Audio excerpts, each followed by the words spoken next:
प्रिय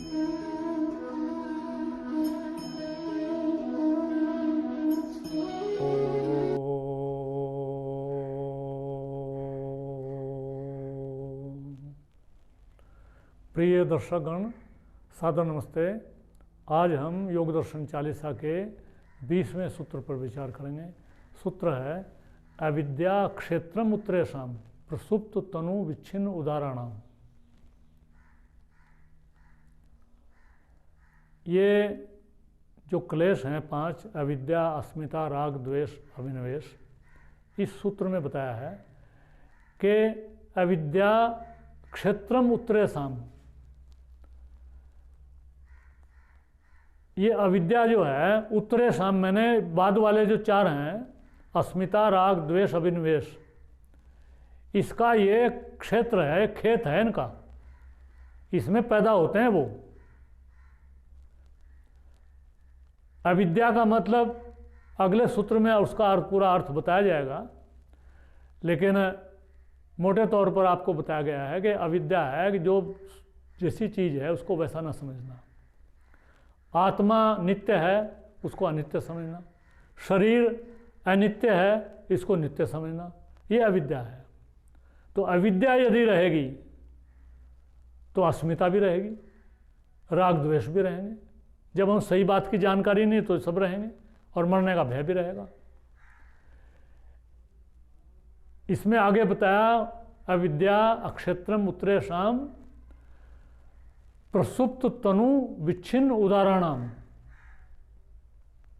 4 प्रकार से क्लेशों को बताया है। प्रसुप्त, सोए हुए रहते हैं वो,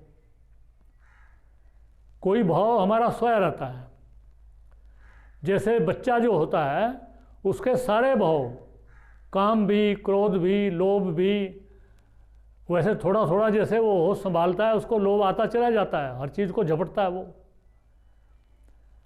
लेकिन धीरे जैसे जब बड़ा होता चला जाता है वैसे सारी ये क्लेश जो हैं वो मजबूत होते चले जाते हैं। प्रसुप्त मैंने सोए हुए।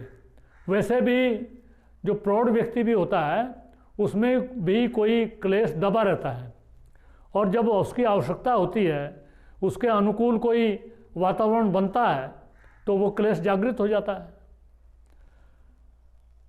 नहीं तो वो पड़ा रहता है, सोया रहता है। प्रसुप्त तनु, तनु मैंने सो तो नहीं रहा है, कमज़ोर है, बस थोड़ा सा इशारा चाहिए वो जाग जाता है। विच्छिन्न, विच्छिन्न कहते हैं टूटा हुआ, कभी आ जाता है, कभी नहीं आ जाता है, कभी आ जाता है, कभी नहीं आ जाता है।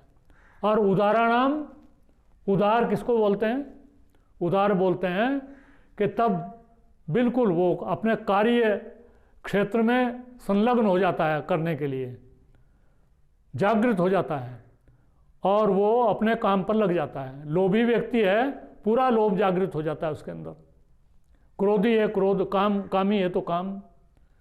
जिस समय वो पूरा अपने यौन पर होता है उस समय उसको उदार बोलते हैं। तो ऐसे 4 अवस्थाएं ये क्लेशों की हैं, और ये चारों क्षेत्रों जो स्थितियां हैं, इनका सबका जो क्षेत्र है, जो इनका खेत है, वो अविद्या है, अज्ञानता है। जैसे जैसे जितना जितना हमारा ज्ञान बढ़ता चला जाता है उतने उतने ये क्लेश कमज़ोर होते चले जाते हैं। और पहले बताया भी है कि तप, स्वाध्याय, ईश्वर प्रणिधान से क्लेश तनु, क्लेशों को तनु किया जा सकता है। इस प्रकार से इन सब क्लेशों को समझते हुए हम इन क्लेशों से मुक्त होने का प्रयास करना चाहिए। और विशेष तौर पर जो अविद्या क्लेश है वो सबकी जड़ है, सबका कारण है। अगले सूत्र में उसके बारे में चर्चा करेंगे।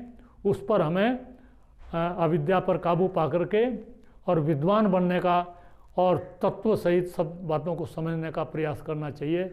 इतना ही सूत्र का भाव है। इति ओम शम नमस्ते जी।